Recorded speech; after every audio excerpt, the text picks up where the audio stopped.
That's okay. I think it was probably playing, but we just couldn't hear it. Welcome to Riches and Rags. My name is Tyler Delao, and joined with me today is my Uncle Val. He is a mentor for me in the areas of film, what we're doing here, but also what today is about is nutrition and eating healthy things and trying to get on a more self-sustainable path to, curing yourself with herbs and foods. And I'm glad he's here today, so thank you for joining me. Well, thank you very much, Mr. Tyler Delao. My name is Val Delao, and I'm a naturopathic doctor and so many other things. We have a lot of faces in life. In my case, for example, I'm a father, I'm a grandfather, I'm a great-grandfather, I'm an uncle. I used to be a husband. My wife died 5 years ago. I'm a friend to a lot of people. So we have many faces. In the morning, you get up in the morning, you wake up with the face that you really are, you have, and then you, depending on what you're going to do that day, then you put on the face of a doctor, the face of a driver, a Uber driver, or whatever it might be, and you go out and face the world. We wear many masks. We wear many masks, and so we're a lot of things to a lot of people. To you, I'm your uncle. To my kids, I'm their father. To my wife, I was her husband. To my friends, where I go eat, they're my friends. To my enemies, I'm their enemy, although I'm not an enemy of anybody because I don't hate anybody. I love everybody. That's one of the secrets of living a long life. Be a good person. Is kind of aligning yourself with that love frequency, that love because vibration. You reap what you sow. What would be the opposite of love in this sense? Hate, envy, all the things that are sinful, envy, hate, Fear, gluttony, all the sins that we can think of are the opposite of love, because the first person that you need to love is yourself. And by loving yourself, then you will take care of yourself. And you won't smoke, you won't hurt other people, you won't do things that will hurt yourself, because when you do bad things to yourself, we say, it's not bad. It is bad. And the sins that you commit when you're young, you're going to pay for them when you're old. I'm going to tell the people my age. Yeah, let's hear it. Because I have lived a long life, and yet here I am with you, and I don't think I look bad for being 86 years old. No, not at all. I'm 4 years from being 90, and I say to myself when I'm shaving, I say, self, I'm staring at an 86-year-old man. But I don't look 86. I don't feel 86. I don't think like an old person. So I think it's if you take care of yourself, you're going to live a long life. According to some of the things that I have read, man can live up to 120 years. It was designed to live to 120 years. So if you die at 90 or even 100, you're dying a little bit prematurely. Do you think, now this is a loaded question, do you think most illnesses and sicknesses can be cured with natural remedies and foods? Well, the word cure can be a little dangerous. First of all, the law says, I'm not saying that I agree with the law, but the law says that only a doctor can cure. And I'm a naturopathic doctor, so technically and legally, I'm not supposed to say that I can cure anybody. But let me say this. Anybody can cure themselves if you do the right things.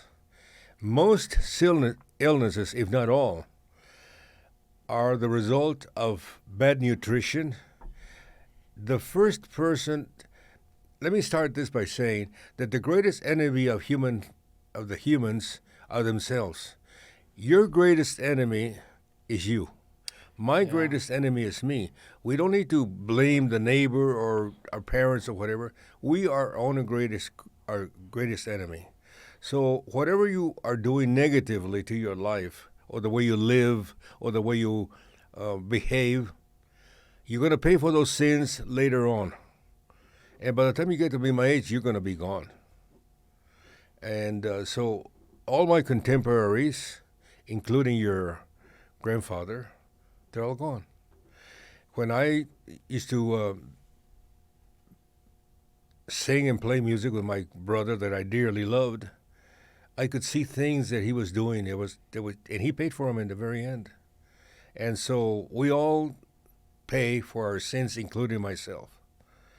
So learn from the elders, learn from the ones who have already traveled way beyond you, and the ones that are still standing like I am, and maybe I can give some tips to people.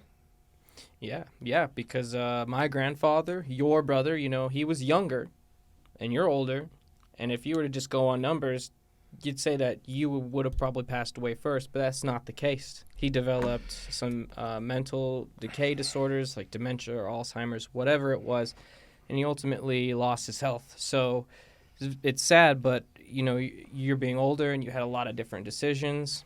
There's a lot of good stuff we can talk today, and it all comes back to a lot of the current events too. So if you guys think this is just an episode about fruits and vegetables and nuts, we're going to be talking about a lot of things in current events, like the Shanghai lockdowns, how Congress is going to have a live disclosure about UFOs next Tuesday. They're going to be live streaming and discussing unidentified objects in the air.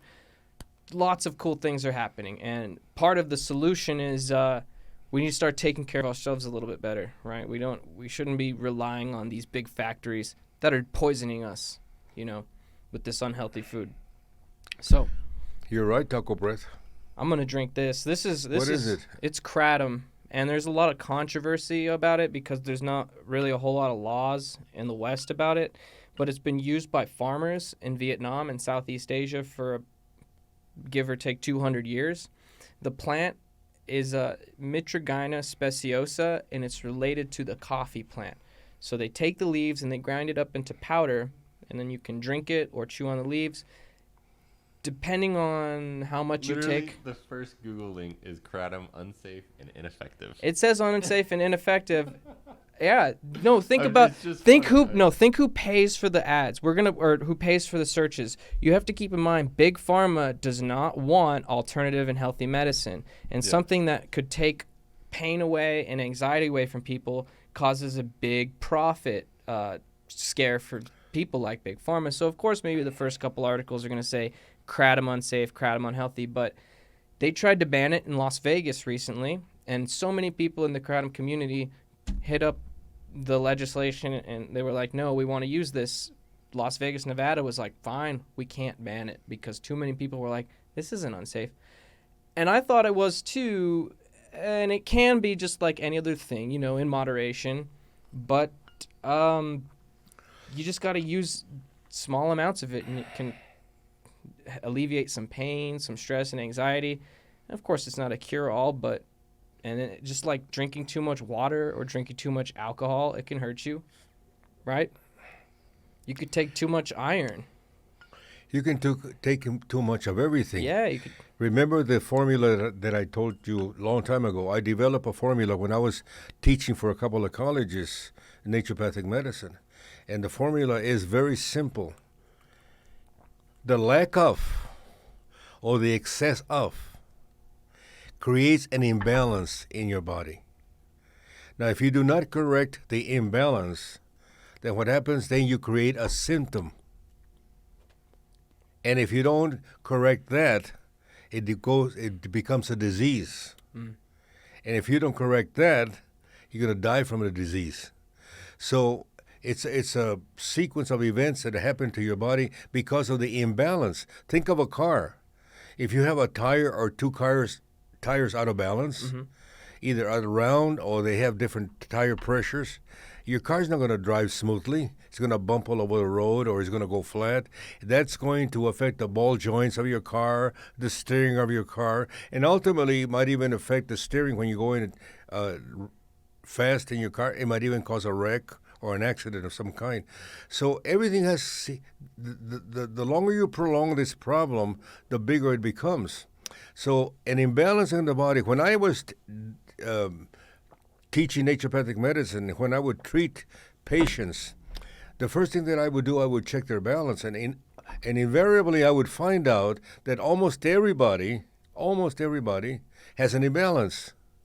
If I would check you, for example, Well, what are you checking? Like well, you blood would check. pressures, You sugar? check a lot of things. You check, first of all, you have an imbalance of your glucose, which is your sugar. The blood sugar. Do you have an imbalance of food? You're lacking calcium, or you have too much potassium. minerals, essential minerals, Lots of and minerals. electrolytes. Do you lack exercise? Do you lack? How about your pH in your body? Because the Acidity body or is alkaline it's levels, either yeah. too acidic or too alkaline. You have to be balanced within the alkalinity. And if you have too much acidity, then that could cause possibly cancer or other problems in your body. So whenever I would analyze a person, I would find out certain imbalances that they would have. And miraculously, whenever we corrected the imbalance, the person got well. And people would say, "Wait a minute, I'm no longer a diabetic. I'm no longer this. I'm no longer that. I feel much better." And it normally takes about 3 or 4 months for those imbalances to correct itself if you intervene. So it's not instantly. You're not a diabetic today, and then you take this, and by tomorrow you're going to be well. It takes 3 or 4 months, but you're going to see it's a very slow, sure process when you correct the imbalance, because then the imbalance will correct the symptom. The symptom will correct the beginning of a disease, etc., etc., etc. And on the note of imbalance, and when we leave the topic of kratom so we can move on to the next stuff, is just want to say I have been using it almost daily for 2 years. It's only made me sick a couple times when I take too much, and I think what it does is kind of highlight what imbalance is already in your liver. And I've told friends, don't drink this with alcohol. It might make you extra sick. And I've had one friend who did decide he wanted to try a little bit. He ended up throwing up. So I'm thinking, I think it takes taking this shows you a little bit of the imbalance that's in your liver. For example, if it's already unclean, you're going to feel sick when you take it. It's not necessarily this thing. It's just kind of the trigger reaction that lets you know, hey, this My is all out of advice whack. to you would be that you're on the right track. You just need to learn a little bit more about naturopathic medicine. You know, the way it started with me, it was actually a big surprise for me. I went to Guatemala. I have a friend that lived in Guatemala. He still does. And he invited me to go visit him in Guatemala. And I found out that the Indians in Guatemala, the indigenous people, would be curing or treating diabetes with a certain herb. What herb was this? It was guarda santo, I believe. I don't remember the word. It was a. How would you maybe spell that so we give a little... Well, I don't remember. Guarda I think, santo. but I'm not sure of the Okay. spelling Yeah, because it's it's fine. been many years. I think it was guarda santos or something to that effect. Anyway, I brought some of it back to the United States, and when I got to guarda soya, Galin soga. maybe not. I don't know. It doesn't ring a bell. It comes close. There's so many But herbs. anyway, I brought some of it back to the U.S. when I came back, and I thought for a moment when I got to the border there, I thought that immigration was going to get me, and because maybe they thought it was weed or marijuana or something that was illegal, and that I was trying to transport of it, and I brought about half a sack with me, I told them what it was, and they didn't seem to think anything about it. So I brought it back. That got me started in naturopathic medicine. Okay. And then one day I ran into a doctor friend of mine. He was a chiropractor. He was also a naturopath. And he said to me, "Oh, I got sick because I was very sick in the beginning. Since I was 16 years old, I used to have headaches.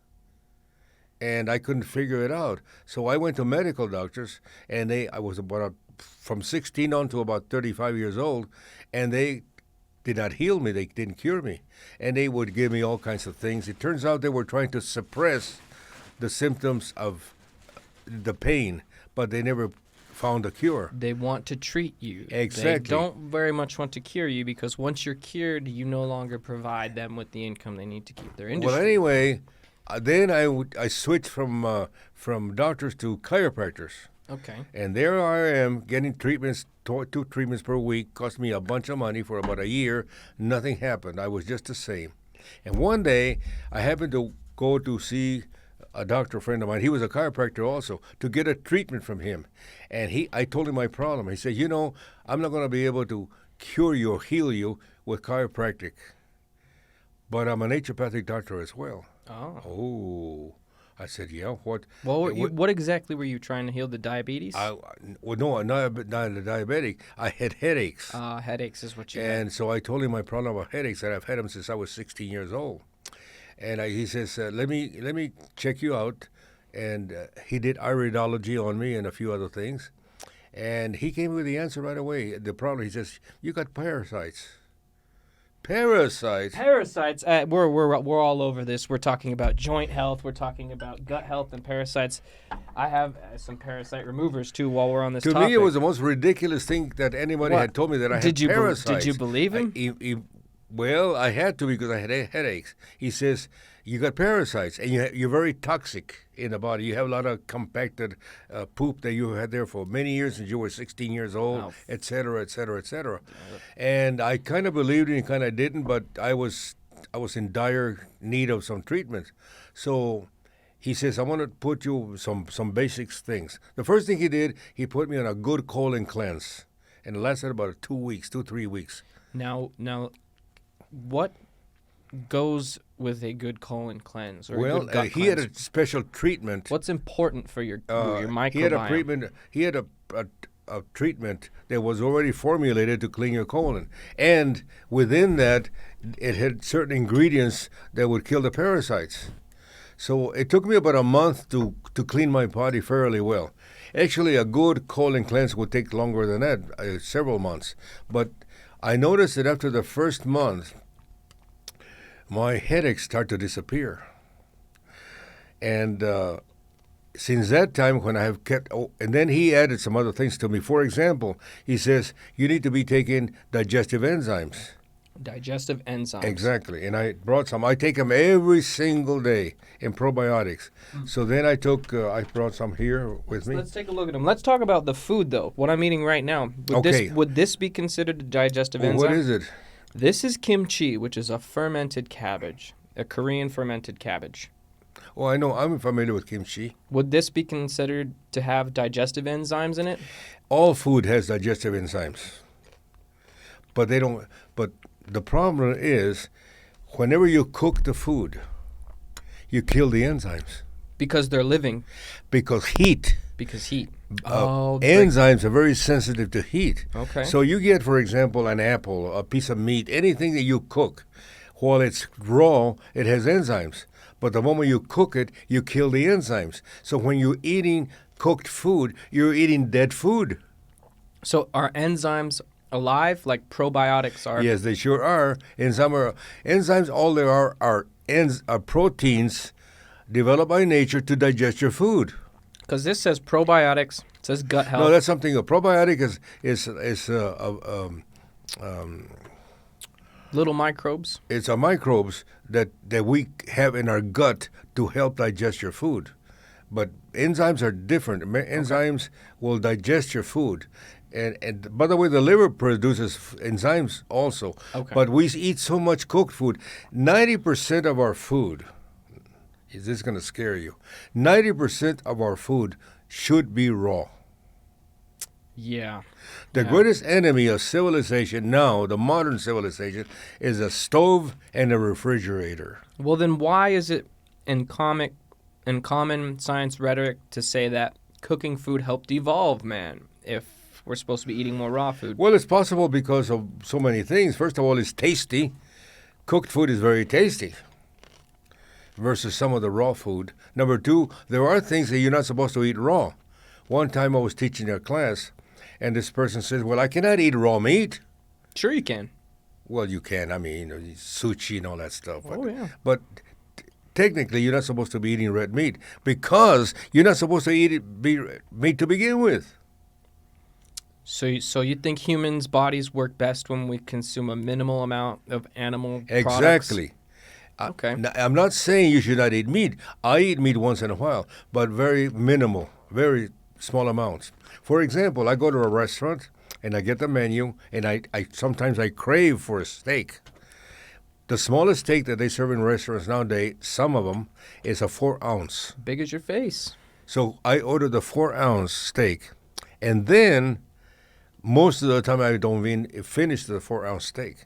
I may eat half of it or 2/3 of it, and then I'm good for another 3 or 4 weeks. Do I eat meat during the week? Oh, yeah, sometimes I eat a bologna sandwich or something when I'm on a run. But that's not going to hurt you. The large amounts of meat is what's going to hurt you. Excuse me. Bless you. Some people, for example, the Mexican people, I used to treat a lot of Hispanics, and some of the wives of Mexican men who used to tell me that their husband would get very angry when they would come to the house and they did not have meat on the dish. They have to have meat all the time. Every day. Every day. Big old steaks and caldos and soups and spare ribs and all kinds of things. Yeah, I love spare ribs, but I have them maybe once a month. Mm-hmm. But most of the time I eat raw food. And food is your medicine, and medicine is your food. I like that. That's the truth. That is the damn truth. That food is the true medicine. It is. And I brought some notes that when I used to teach. For example, the greatest miracle of creation is not the planets or the sun. The greatest miracle of creation is you. What the heck is that? That is such an interesting sound. I'm hearing... Is that my phone? It is Sounds my like phone. music. It is. See, I thought I had turned my alarms off too. I thought that was coming from in the computer. I'm sorry. Wow. So, I messed up today again, but it's Let okay. me start all over again. The Yes. greatest miracle of creation is not the planets or the sun or anything else. The greatest miracle of creation is us, the human body, ourselves. That is a great... When you look in the mirror in the morning, as scraggly as you look right now, you're the greatest creation, the greatest miracle of creation. A star being, the 5 points, the 1, 2, 3, 4, 5. When we are born, it's about the most perfect machine that God has ever invented. It's us. I'm every time that I used to study naturopathic medicine, I would go through the anatomy of the body. I was awed by it, the fascination that how the body functions, and the surprisingly thing about the body is that it's so simple. It is the most complex thing in the whole wide world called creation, and yet it is so simple. So simple. If you eat the right foods, you're going to be healthy. If you think the wrong things, you're going to get sick. Well, let's say I got some joint pain. What do you know about glucosamine, chondroitin? Oh, glucosamine Is is this very good? good for that. So I see this a lot in dog treats, but humans can eat this too, right? I hope so. Glucosamine chondroitin is very good. I've been taking it because I broke my hip. There you back have, in for the day. example, fish oil. Fish oil. This is so important. Fish oil is labeled under the essential fatty acids, and you need Omega 3s. fish oil or the essential fatty acids. We call them essential because many things that we need in the body actually produces themselves. The liver and produces many of these things, but the one thing they do not produce is essential fatty acids. So you have to eat. Now, in places of the world where people eat a lot of fish, for example, you don't have to take essential fatty acids like you did right now. But We're in a desert here over here. in where we live, a lot of people do not eat a lot of fish, and you need to take essential fatty acids. For example, here, every day when I get up in the morning, and now that with technology has made it so simple. And people, So this little package. Oh, nice.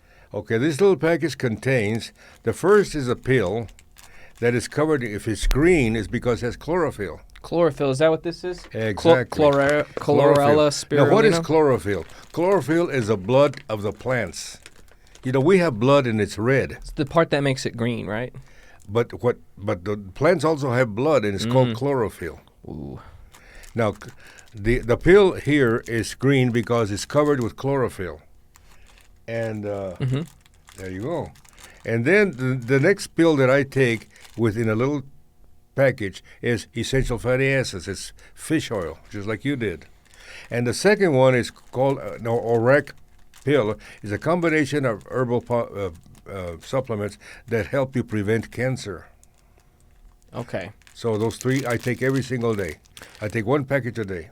And something I've come across recently is that a lot of the red foods and orange foods, like your Doritos and hot Cheetos and anything that's red or orange that has Red 40 in it, Red 40 is cancer causing, and that actual powder has been banned over in the UK and the UN, whereas we still use it today. Red 40, I'm pretty sure it's been banned over there in the UN, yet we still use it today, and it's a known cause of carcinogenic cancers in the body. So got to hit it from both sides. You got to stop eating the crap, right? It's also approved as a dye in the What? It is one of the 9 color additives. Well, let's see if Red 40 is carcinogenic. Maybe it was just the UK that it was banned, because there's certain Nordic countries that are more picky than others. Red 40, Yellow 5. Yeah, they're known for causing cancer. And I think if you look at like Sweden and the Netherlands in specific, these are the countries that ban them. Do you know that every single day, on an average, humans in this country eat $2,000 or more additives to their food that you should. Why do they need to be in there? Because what's the deal? The greed of companies. The greed to of sell companies. They add color. Artificial colors in itself is a bad additive. Okay. And they add taste enhancing additives. Monosodium glutamate. Monosodium glutamate. The MSG. They add all kinds of things. Even the packaging itself has certain additives. Oh, the plastics. They have exactly. phthalates, which so, are estrogen for example, causing. People drink soda pops and beer, and they buy them in aluminum cans. Do you know that liquid is absorbing some of the aluminum into it? That's why whenever I drink a beer, for example, I always buy bottled beer. If you go into my refrigerator, you'll never see a can of beer like this. Ah, okay. It's always in bottles, because glass will not absorb. I mean, the liquid cannot absorb anything from the glass. But on a can like this, or a plastic the bottle. liquid is are absorbing the aluminum. Yeah. And the longer it stays there, the more aluminum the water has. So if you are heavy metals exactly toxins. So if you're cognizant of these things, little by little you train yourself to avoid them a little bit. For example, my sister came in the other day and she says, "How come your beer is always in bottles? I buy it in cans." I say, "Because the beer will absorb the aluminum in a can." Well, let's say you do drink out of a lot of cans. Let's say you have some toxins. What about iodine? Is iodine a good way to maybe get some of those toxins out of your cell? It could, but why try to get rid of it? Why consume them if you don't need them? If you're cognizant of what the things you are consuming, little by little you start eliminating those things. Now, I'm not saying all. It's impossible, but you eliminate some of them. For example, I know I put, instead of drinking juices, they drink coffee. Instead of water, they drink soda pops. Oh, this is what you don't recommend. No, that's right. Coffee is better than instead juice. of fruits and vegetables, they eat lots of meat, etc., etc. Now, on a note of juice, you guys might have seen me drinking this. Now, this is kind of a detox water. There's no secret to this. It's very common. It's no juice. I didn't really add any sugar to it. It's got strawberries, blueberries, but here's the cool things in it. The lemon. The lemon juice does a lot, right? And then what I also added was cinnamon, because that is anti-inflammatory. Right. So what does anti-inflammatory mean? Like, if I'm going for anti-inflammatories, what does that actually do to my body? Well, it keeps you from getting inflammations. That's what it does. But what is inflammation? Inflammation is a precursor to infections. Oh, okay. The body, when something is adverse in your body, the body will create an inflammation to protect itself from infection. And that's where it gets kind of red and hot. Well, Maybe it gets a and little sometimes warm it or puffs up, swells. you get a little swelling or something. Actually, the body's a self-healing machine. Yes. The body's always fighting the enemies that are the viruses and the bacteria and all the things that are invading the body. The things up there in the atmosphere are trying to kill you. The viruses and the bacteria and whatever, they're invading you constantly. That's why you have the immune system, and the immune system will protect you against all these things. For example, my daughter was talking to me yesterday, and I have a 63-year-old daughter. I'm 86, and she has a son, and her son keeps getting, and he's a karate instructor. I mean, he's got a body that you'd be envious of. Besides, he can kill almost anybody with his bare hands, but yet he gets sick more often than we do. And we ask ourselves why, and the why, as far as I'm concerned, is that his immune system is weak. See, I take every day. Let me show you.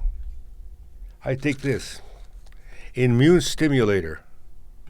I take this Immune stimulator. Well, what's in it? Well, it's certain products that stimulate your I wish I could see it because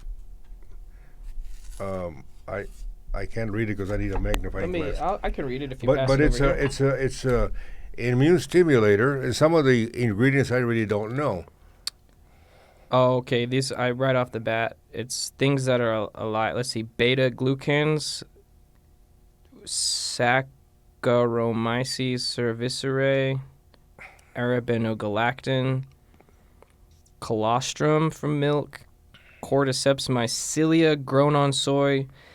Yeah, these are a lot of things I've never even read before. Well, they're put together by scientists and people who know more than you and I. Polysaccharides and beta glucans. But These are sugars. These are sugar structures. If it's a beta glucan and a polysaccharide, they're different types of sugars. Let me see. But it's an immune enhancer, and I take a capsule of that every single day.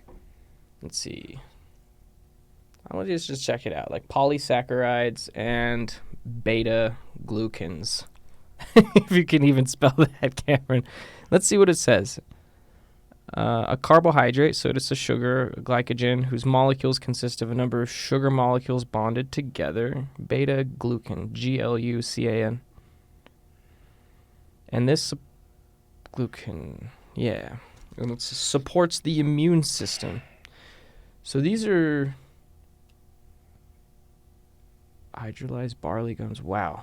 Enzymes that break down large polysaccharides. Okay, so it's giving you the polysaccharides and the thing to break it down in this one bottle.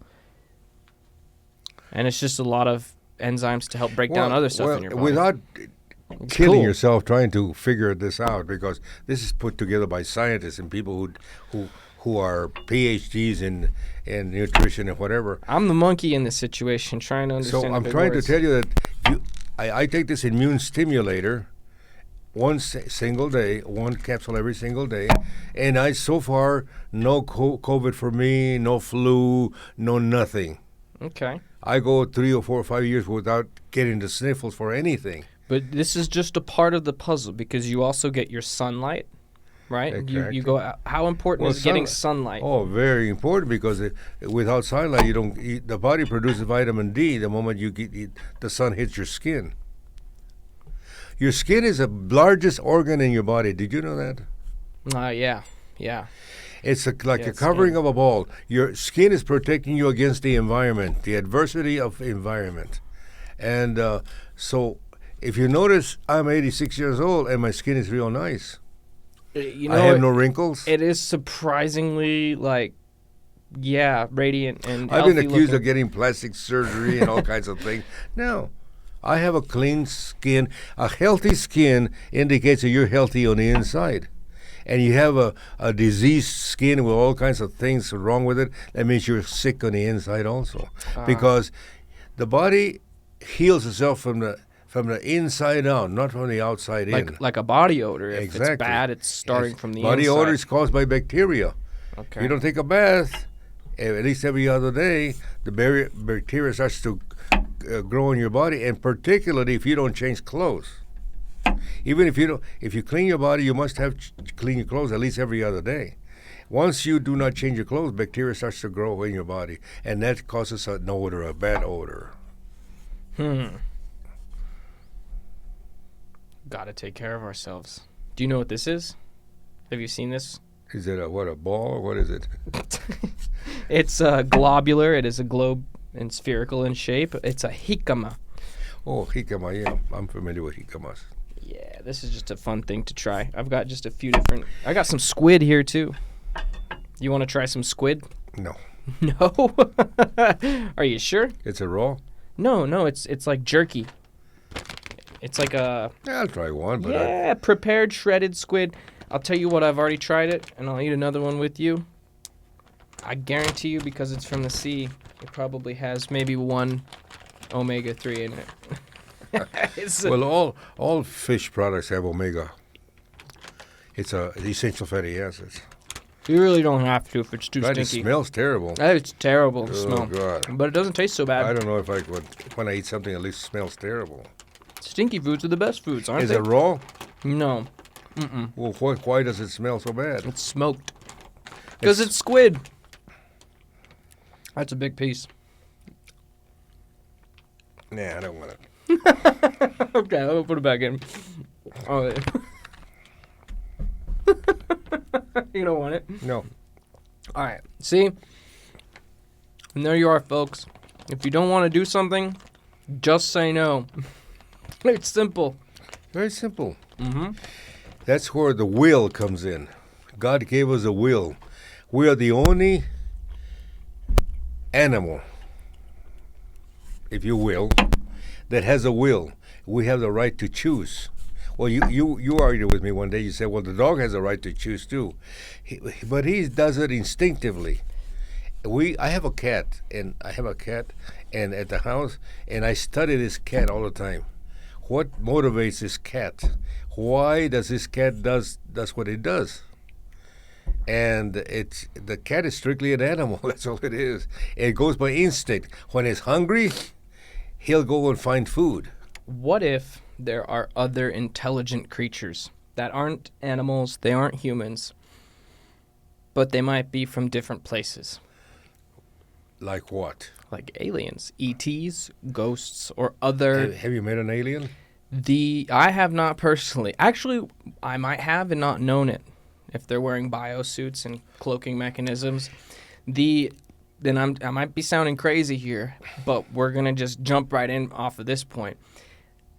The House, I think it's the House or the Senate or U.S. Congress, on Tuesday, they're going to be live streaming a discussion about unidentified aerial projectiles. They're UAEs or something. They're going to be talking, here we go, one of the greatest mysteries of our time, Congress to hold UFO hearing next week. So this is, again, part of the disclosure that's among us. There's definitely things flying around and interacting with our militaries, and they don't know exactly what they are. Or they do, and they're not quite ready to tell us. But part of this process of live streaming Congress talking about UFOs in a legitimate setting is part of the disclosure process for us as humans. I don't think we're the only ones that are existing. And I think it's good. I think it's good to investigate. There's nothing wrong with that. It's been investigated for hundreds of years. If you become obsessed with a thing, then it's a different story. But you want to investigate aliens? Go ahead. I don't think you're going to find much more than what you already know. I think some of them want some good things for us, and some of them want some bad things for us. And why would an alien want to do bad things to us? Why would we want to do bad things to animals? I don't. Experiments on them to learn about genetics. I don't. We can use them for food. Yeah, you don't, but lots of humans eat animals for food, use animals and hunt them for sport. We study animals as test subjects so as not to do the test studies on humans. And who's not to say that intelligent beings are using humans? Well, that's true, and we have tested stuff on animals, and I don't find that necessarily wrong. Think of why we're doing it. You always have to study the motivation.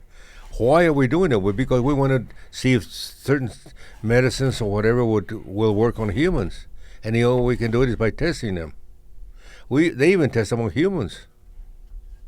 Yeah, and a lot of humans can sign up voluntarily for these which is kind of interesting, because if you were to do a giant scientific study on groups of people without them knowing, that'd be pretty unethical, wouldn't it?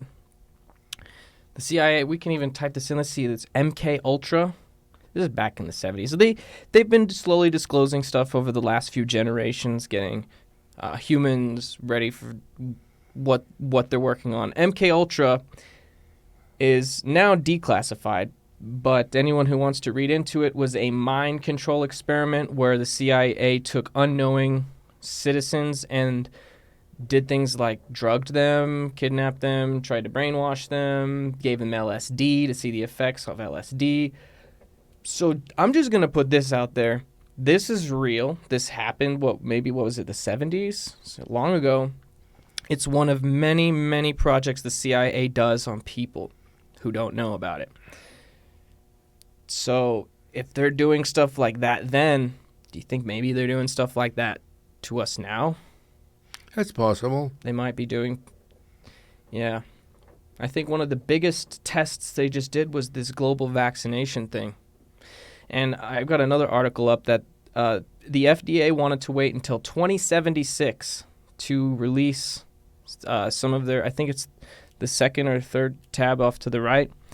They wanted to wait 55 years to release information on possible, and yeah, see, here we go. FDA, so this is just a list of things like myocarditis, heart problems that come after taking vaccines for young adolescents, and why. I'm not saying anything. I'm just finding articles and reading them. I'm just curious, why does the FDA want 55 years to release vaccine data?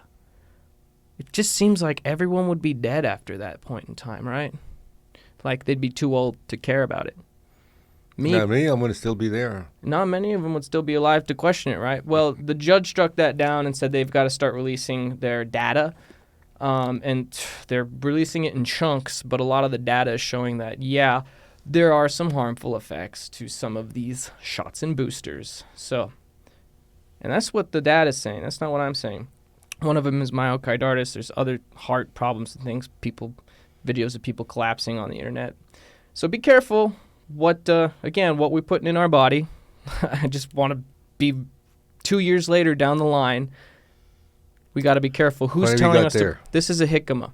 Well, can I have some of that? It's good for your body. Absolutely.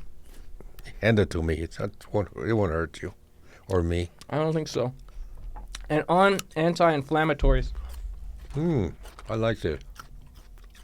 Turmeric is a good anti-inflammatory, is it not? What? Turmeric is excellent for your body. Now, it's you very cook with good. it, or do you it's just recommended when you have cancer, Really? or take it if you don't want to get cancer. Curcumin is really a derivative of turmeric. Oh, so those two are related. What's really effective in turmeric is the curcumin. Mm-hmm. Sometimes they sell it under the name curcumin, So strong. which is the ingredient that is so good. How much of it would you want to eat? Have you eaten? Not too much. Not too much. Have you eaten Indian food? From India? Not Native American food, but like India food? Yes. Yeah. Oh, yeah. It's one of my favorites. I love it. Mm-hmm. They use a lot of turmeric.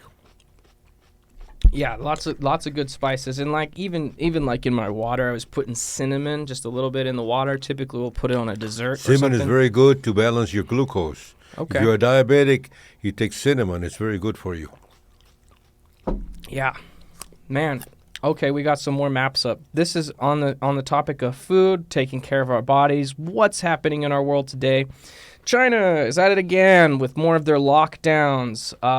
Shanghai is the big city that they're doing it on. How does it relate to us? Why is it important?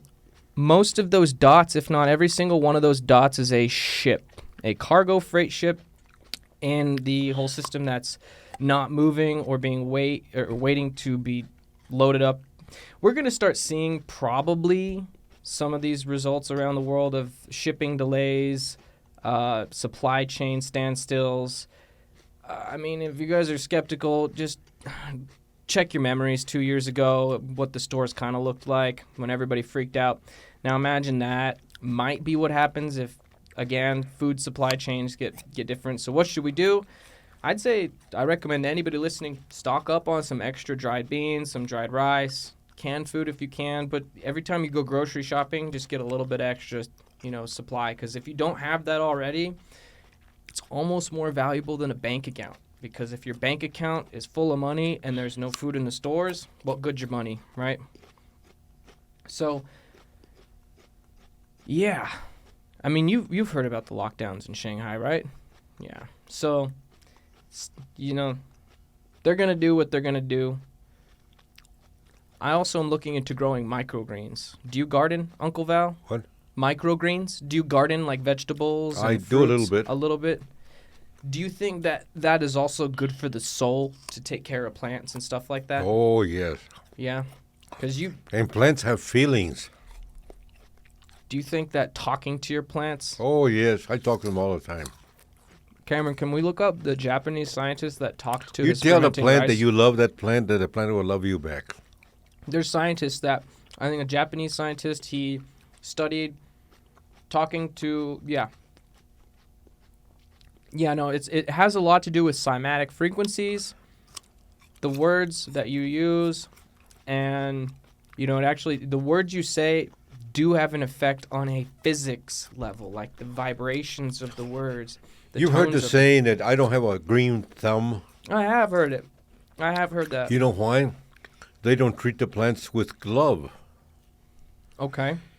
The big word in first of all, the greatest force in the universe is a 4-letter word: love. Yep, that's the driving force of That's source. the greatest force in the universe, love. So if you don't put love into anything you're doing, nothing's going to happen. It's not going to be successful.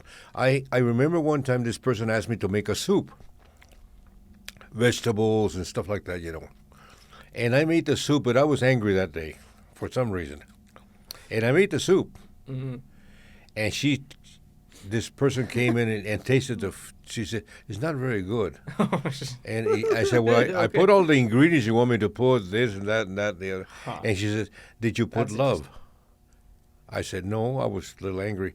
It tastes like crap because you did not make it with love. Well, there's this one study of a Japanese scientist who took like 3 jars of rice, and one of the jars he said like things like "You're beautiful, I love you," whatever that, and then he took another one. He said things like "I hate you, you're useless, you're ugly," and then he took one and didn't say anything to it. And like the ones he gave the positive reinforcement to, it started to ferment and produce something of value. There's like the one that he was talking bad things to started to like rot and mold, and then the other one that he Right. said nothing to I was the believe it. worst one at all. It's just like, I believe it. Yeah. I believe it. so Everything you do, you have to put love into it, and especially cooking. You have to. In fact, I cook a little now that I live alone, and but sometimes I sing while I'm cooking. Sometimes I pray when I'm cooking. Sometimes I'm thinking good things when I'm cooking. And you know what? I'm going to tell you another thing. Mm-hmm. And I know maybe I'm going to stir a controversy on let's this. do it because I'm tired of these sensitive people. I think that food tastes better when you bless the food. Being thankful, genuinely Exactly. appreciating. Every time that I eat, I thank the Lord for providing that food for me. And I bless the food. And when I bless the food, not me, I'm not God, I'm nothing. But through God, I am blessing the food. And I'm thankful that He provided that food for me. And you know what? When you eat it, it tastes better. I think that kind of carries through most facets of life. If you're thankful for having, What am I doing? a house I'm that feels putting better. love into all this thing. Okay. Love comes from God. God comes from a supreme creator. The vibrational shift is happening. Yeah. I think that. In talking about that, we have. Do you know we have 4 bodies in one? So We have the spiritual body. Yep. We have the emotional body. Okay. We have the mental body, and we have the physical body. Okay. Do you know that you know this, we're 70% water and 30% minerals. That's all we are. Well, what are those minerals? These are electrolytes, Oh, they're very right? simple. I got them right here. We got potassium, magnesium, calcium, This is going to zinc. surprise the heck out of you. Because minerals are so important. That's probably one of the reasons most people are tired these days is because of the demineralization. They're starving. Remember what I told you a while ago in the beginning, the formula that I used? The lack of or the excess of causes an imbalance within the body. Okay. So keep that in mind. So if you feel like you have an The imbalance. lack of calcium Okay. causes receding gums, arthritis, hypertension, insomnia, kidney stones, cramps, lower back problems, Bell's palsy, panic attacks, etc., etc. Just the lack of calcium. Chromium. The lack of chromium will create diabetes, depression, elevated blood cholesterol, infertility, and decreased sperm count. Just a few of the many things. Okay. Copper. Copper will create white hair with the lack of copper. Oh, the lack of copper. You'll end up with white hair, Okay. no copper. It hernias, arthritis. Copper will cause blood nosebleeds, etc. Oh, okay. Iodine. If you don't have iodine, you're going to have a malfunctioning thyroid. This is super important for thyroid function and hormone One time, function. this lady came to my office, and she had been to all kinds of doctors, and they couldn't find it out because she had a malfunctioning thyroid. When I ran a test on her, I found out she had a deficiency of iodine. You know what? I put her on iodine, and within 30 days, no more thyroid problems. I take between 3 and 6 drops. That's probably enough, right? And it's not every day, but some days. Those of you looking to decalcify your pineal glands or looking to defluoridate your third eye, this helps a little bit with that too. A lack of magnesium will cause asthma, depression, convulsions, muscular weaknesses, problems with the arteries. And this was a lack of what? Lack of magnesium. Magnesium. Magnesium is the mineral that relaxes the body. Okay, so it's also important when you're taking these supplements. You might not want to take magnesium in the morning because it might make you sleepy. Times of the day when the body will react better for it. Of course, oxygen. A lack of oxygen causes cancer. When I used to treat cancer, not anymore, I would put oxygen into the supplements that I would give. I would actually give a supplement of oxygen to people. What do you mean you would put a supplement of oxygen? There's liquid oxygen. And liquid oxygen? Yeah, and I would put Wouldn't that be cold? drops in their stuff. No. Really? Because oxygen... The lack of oxygen would causes rheumatoid arthritis, herpes, I had no idea. Epstein-Barr virus, shock syndrome, toxic shock syndrome. The lack of selenium causes pancreatitis and heart palpitations. And, of course, zinc, all kinds of things. What I'm trying to tell you, this is the stuff that I used to identify when I was a naturopathic doctor. Yes. I would find out what a person was lacking or what they lacked or they had too much of something. Smoking too much or whatever they were doing. And I would put them into balance. The moment I put the body into balance, the person got well. I don't care what they have, cancer or whatever it was. I used to be a diabetic years ago. I'm not a diabetic anymore. So you're telling me if I cured myself. That is amazing. I hope that more people can learn to heal themselves through natural medicines or even avoid it altogether. Well, they're not natural medicine, it's supplements. Medicines are really medicine, the ones that we medical doctors prescribe. And by the way, medical doctors are the only group of people that are authorized by law to prescribe. You and I cannot prescribe. Even I, as a naturopathic doctor, cannot prescribe. Yeah. I can prescribe naturopathic medicine because it's natural. And even in this podcast, we're not recommending you take anything. Exactly. You think you hear a supplement or an herb that might help you, talk to your doctor about it or do some research about it, because this world is full of wonderful spices and herbs that do amazing I things. tell people that if I had a disease, and I have had, had cancer many years ago, the first person that I would see for my treatment would be a medical doctor. Why? Well, first of all, because he has all the training, all the exercise. He is a medical doctor, number one. Number two, he has all the machinery to diagnose, the Yeah, MRIs, the that's important. ultrasounds, the blood tests, the x-rays, etc., etc. Number three, then once the medical doctor would diagnose what I had, whether it's gallstones or whatever it would be, then sometimes I would recommend people, okay, now bring me the results of the medical doctor to me as a naturopathic doctor. Then I would say, okay, you have kidney stones? Okay, then you might have this. Then I would put them on a natural treatment that, by the way, would not interfere with the medical treatment. Mm-hmm. And they would get well faster. If people would only go see a naturopathic doctor after they see the medical doctor, and in conjunction, working together, they can heal you faster. Now, and I think that we're getting just on maybe the first two parts of the four puzzle, which is your body and your mind, right? You're mentally, you've accepted the sickness and you've accepted there's possibilities of curing it, and you're seeking physiological supplements and actual things to heal you. But I think that spiritual element is super important into healing you, because the placebo effect has been proven correct time and time again. People believe a supplement that has no value can cure them. And in the same thing, you can cause yourself sickness by believing you're sick. That's how I was telling you a while ago. The four bodies that we have. Now you're talking about the mental body, which will have an effect on the emotional body. How about the spiritual body? We also have that body too. That, I think, comes connected to the point of even if you don't believe in a traditional religious figure, you can still be thankful to Mother Gaia, the earth. She is alive. Can you produce a carrot? No.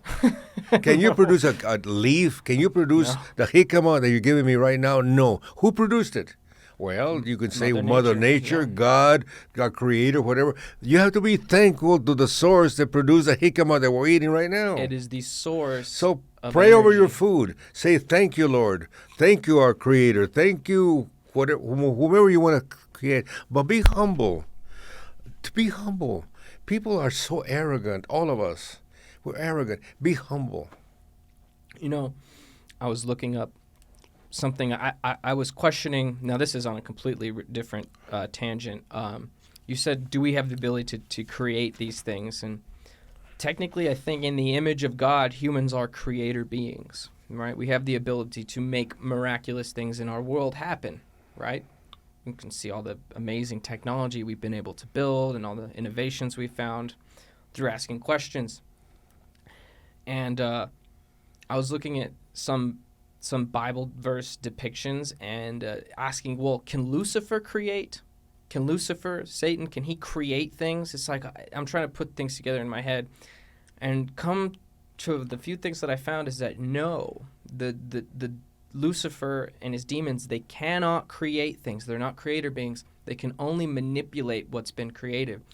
And this kind of was like a big aha moment, because I think a lot of people are aware human consciousness on a collective level, we are creator beings. We bring things into manifestation. That's a really big reason for a Lucifer character to hate humans. I'd be very jealous. I'd be very jealous if there was a group of really dumb monkey people that could create reality, yet I had all the knowledge and power in the universe, but No. I couldn't do that. Lucifer cannot create. They could just can interfere and mess only- things up, that's all. Yeah. By the way, I have a little thing here that I wanted to read. I brought it Sure. for you so you could understand. Hugging. When you hug a person, you know, I hug everybody. I hugged you a while ago. First of all, we have a right here in area here, we have two glands, the thyroid and the thymus gland. Okay. The thymus gland is the master gland of the immune system. Remember the immune system, what I told you a while ago. The immune system is the system that defends you against all things that are invading your body, like viruses or bacteria or whatever. The thymus gland. Mm-hmm. Now, scientists found out a few years ago that when you hug somebody, frontal, not to the side, but frontal like this, a real honest-to-goodness hug, when the thymus glands are lined up with one with the other, it releases T cells. T cells are the ones that destroy viruses and cancers and all kinds of diseases. Is my mouse working at all? I'm listening. I'm just Anyway, curious. so by hugging a person, the thymus gland will open up and release the T cells, and it helps your immune system. So I tell people, when people used to come to my office and they had cancer or whatever, I would tell their relatives, every time that this person has cancer, hug them. I mean, hug them and hold them for a little while. Hug them. Mm-hmm. And what you're doing, you're activating the thymus gland. How do you spell thymus? Yeah, Thy. M-U-S. Can we ask thymus gland chakra? Because I'm wondering if this correlates to one of the Hindi chakras. Because we've got the pineal gland, which is maybe the crown chakra, and this is a higher heart chakra. So the gland you're talking about has a religious connection or a spiritual connection in the chakras. You're familiar with chakras in Hindi, Yes, in I am. Hinduism, right? So I think there's something to that. There's definitely glands and parts of the biological body. So let me that these read this chakras just line a up. moment. Hugging is healthy. Mm-hmm. It helps our body's immune system. It keeps you healthier. It cures depression. Then It reduces stress. Why would it they tell induces us? sleep. It's invigorating and rejuvenating. It has no unpleasant side effects, and hugging is nothing less than a miracle drug. You can't transmit COVID from hugging? No. No? No. I wonder why they would tell us to stay away from each other and don't hug Hugging each is other. all natural. It is organic, naturally sweet, no pesticides, no preservatives, no artificial ingredients, and 100% wholesome. Hugging is practically perfect. There are no movable parts, no batteries to wear out, no periodic checkups, low energy consumption, high energy yield, inflation-proof, non-fattening, no monthly payments, no insurance requirements, theft-proof, non-taxable, non-polluting, and of course, fully returnable. Hugging. And I believe you, and I attest to hugging another human being will definitely have positive things. So here's actually a cool hack I came across on the internet, is if you're alone and you're having almost anxiety uproars and you're getting uncomfortable, you can take your own hand and you can press firmly on your chest and just hold it there. And what your body is processing is another thing pressing where a hug would be. So holding your own hand over your chest and focusing on your breathing actually can help you, like a hug would, and help calm you down. That's right. And I've tried it. It works. You're a for smart road rage. fellow. I try and learn. Smart fellow. So that's one of the things that I used to teach all the time, and so many other things that I used to teach. I think I have forgotten more than what I actually knew, but anyway, I brought a few little things that I wanted to share with you. Sure, yeah. Let You me got a lot of see. these I papers have look a lot so of old, stuff. like they were found These in are my old notes. some Let's catacombs see. or something. Let's talk about toxins. Sure. Pain is almost always indicative that you have a lot of toxins and excess of toxins in your body. No matter what the pain is, if it's Don't a matter headache what. or joint pain. Or What matter? Doesn't matter unless you have pain in the ass. Then you have better relatives in your house. Okay. But pain is almost always an indication of excess of toxins in your body. Okay. Now, people think, well, what toxins do I have? Well, first of all, you have a lot of poop many times because not everything that you put into your body comes out. It stays there and it starts lining your colon, stuff that has been dried for many, many years, and you're full of it. So when they say you're full of you know what, sometimes you are. Okay, then. We always heal from the head down and from the inside out. Okay, this When is you something heal, I've you never heal thought from about. the head downwards. I never thought about this. You heal from the head down towards the toes. Exactly. Well, I guess if you were to think about it, like how much body can you Well, remove? where's your brain? Up In your here. head, right? Yeah, yeah. Well, you start with your brain. And it regulates a lot of the And disbursement. not only that, but you think you can say, hey, I'm not supposed to smoke. Oh, I'm not supposed to be getting drunk every night. I'm not supposed to stay in at 3 o'clock in the morning. Use your brain, for God's sake. It's right Well, here. Here's a cool question. How much of a body of a person can you remove before they're no longer a person? Like you could chop both arms and legs off, right? They'd still be a human, I right? don't know. What about just a head?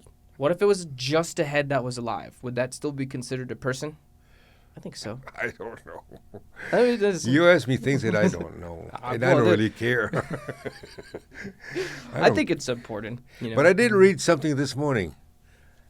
I read that one of the things that first of all, you can hear people when you die. When you die, you know they say that you are dead. A doctor will declare you dead when your heart stops beating, but you're really not dead. This is only a You very go for about 5 more minutes, Mm-hmm. 5 more minutes of being alive because you have a supply of oxygen still in your brain. See, guess what? You can still see. Look up a term for all you listeners, NDE, a near-death experience. There's a lot of anecdotal people professing that they were astral projected above their body. They could see things in the operation rooms. Exactly. And doctors will And they attest can to hearing hear. weird things to their A patients. person, when they die, for the next 4 or 5 minutes, they can hear. Uh-huh. So don't make the mistake. If one of your relatives dies, all of a sudden, say, oh, he just croaked. Okay, let's go home. Oh my gosh. He They're still can hear there, you. Yeah. Or you can say bad thing. You know, he was a nice guy, but he did one time. I loaned him some money. He didn't pay me back. He can hear you. Have you Or ever she can hear you. Have you ever been that close to a dying person? Have you been in the moments of their death? I was there with my grandfather. with your grandfather. I was there with my an aunt. I was there with as my wife. they literally were passing When over, my right? wife was there, I was there when they declared her dead. Okay, so did you experience any paranormal things, or did you feel anything different? Could you tell that she was still there in a form? Well, when my mother the funniest thing, not funny, but my mother, she died in my arms. Her head was right here on his arm, and she was like, Damn. I was hugging her, and the moment That's she took deep, her that's last heavy. breath, and she went, and that's it. She never breathed anymore. At that moment, I assumed that probably was the soul was leaving the body. Okay. Because instantly, when she did that and I saw her, she was not there anymore. All I saw was a broken old body there on the table. You could feel almost I like could feel it. an She was not there electromagnetic anymore. energy. I was asking myself, where did she go? Where did she go? Yeah. To me, it was a soul leaving the body. And my mother was no longer there. Her physical body her old, broken, sickly body was there, which we had to take to the morgue and bury it. Did she mention seeing anybody? Yes. This is one of the most common things you'll Yes. hear in these NDEs is that the dying people will talk about seeing relatives in the Well, room. let me tell you about the night before, or 2 nights before. My mother was in a home because she needed 24-hour care, Uh-huh. and there was an old raggedy chair there in her room that I kind of adopted because I would go and stay with my mother. Was this Grandma Meanie? Yes. Oh, she got old. And I would sit on that chair, and the last 2 or 3 nights, I actually almost slept in the room. I would stay there till 1 o'clock in the morning, and finally I would go home. And the nurse would come and say, "You better go home, Val," he said, "because your mother is sick, and there's nothing you can do by staying here." But a couple of times, I was sitting on a chair, and she would wake up and would look at me, maybe 1 o'clock, maybe 12 midnight, and looking at me, and she says, "Aren't you going to say hi to your Aunt Peppa?" There it is, in the room. I said, "What do you mean, Mom? Mm-hmm. She's sitting right there. Why don't you say hi to her, for God's sakes?" She even scolded me. You know what I did?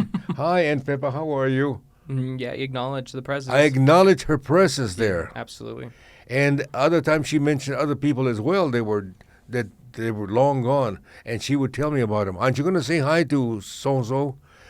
And so I don't know if they were there or not. I think they Because were I there. think, but I believe, and I could be wrong, but I believe that that when you die, you go from a physical stage to a spiritual stage. You enter another dimension. And we cannot communicate with dead people because we're not in that dimension. But the moment we enter the dimension, or we're about to enter it, we start recognizing the dead people. Maybe we don't have technology too. Maybe there is a point in the future where maybe we can, kind of like the internet, Possibly we could reach it with, in some way, somehow. holograms or something. Well, we know. But- Let me see. But this NDE experience, people crossing over and saying their loved ones are in the room, this is almost universal with people and their loved ones passing away. So why does this happen?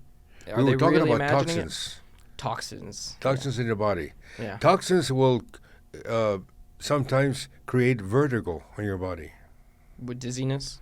You know, the dizziness.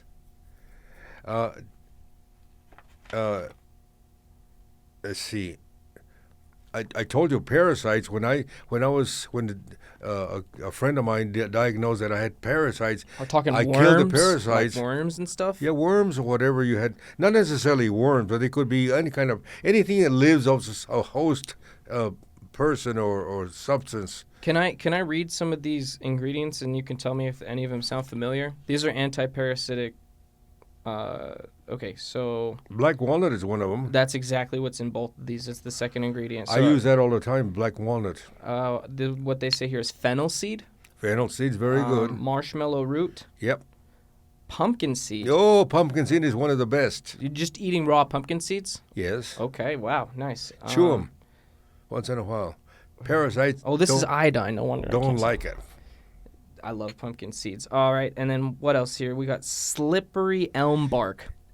Excellent to kill parasites. Okay, and so this is just a whole get him the hell out. Well, it's a combination of all those anti-parasitical substances. If you take once in a while, at random, even if you don't have parasites or you don't think you have parasites, put a few drops in your food or in the drink or whatever, and that will kill the parasites in your body. What about wormwood? Oh, wormwood is very good. Okay, Excellent. and then this is a common one that I see a lot is garlic. Garlic is extremely Garlic is a miracle. like just raw garlic. Garlic is a miracle for almost anything. Do you know in Russia, when they had the Black Death or whatever, they used to call it the poor man's penicillin, garlic. Oh, okay. Because people would take garlic and many times it would help them fight these horrible diseases. The poor man's penicillin, because everybody it's not expensive. And I love garlic. I love garlic. Italian people use lots of garlic in their food. Lots of it. And the last two I see here are oregano oil and peppermint leaf oil. Very good. Excellent. Excellent. Cool. So right on. I guess I got some decent parasite Yes, killers you got, there. that's right. You do it. What might be some symptoms of parasites? Like those headaches? Headaches, Extreme fatigue? constipation, bad skin. Bad skin? When you have anytime you see a person with skin problems, they need to be detoxed because the skin is the largest organ in the body, and what the skin does.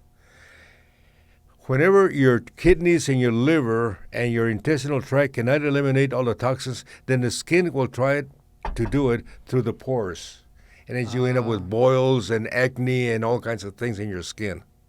So when you see a person with nice, beautiful skin like I have, yeah, it's and I'm not actually bragging, quite you know, flawless looking I'm at an it. old person, Yeah. age-wise, but it's because I do not have any toxins in the body. Do you wash your face with soap? Just plain old soap, Just regular and I water? poop a lot. That's great. And I'm talking about pooping Glad to hear 3, 4, 5 times a day. That's too much, isn't it? No, it isn't. If you're pooping out poop, do you think that's too much? You're getting rid of the poop Well, because you're full of poop. I guess you're right. Yeah. Just as long as it's not blood. You're not right? expelling anything else except poop. As long as it's not blood. No, it's not. As long as it's not blood. So what I'm saying I was bragging a little bit, but at least 3. Most of the time I poop at least 4 times a day. Right on. Happy to And hear when it. when I poop, listen to this. All right, here we go. You're not supposed Buckle to go up, and sit on the everybody. toilet and just stay there for half an hour reading the encyclopedias or a book or something. No, you're supposed to do like the horses do. When you get the moment you get the urge to poop, Like just the sit there horse. and drop it and leave. Shit like a horse. Well, I'm saying no, it you're not supposed to stay there You're right. pushing and pushing You're and right. pushing.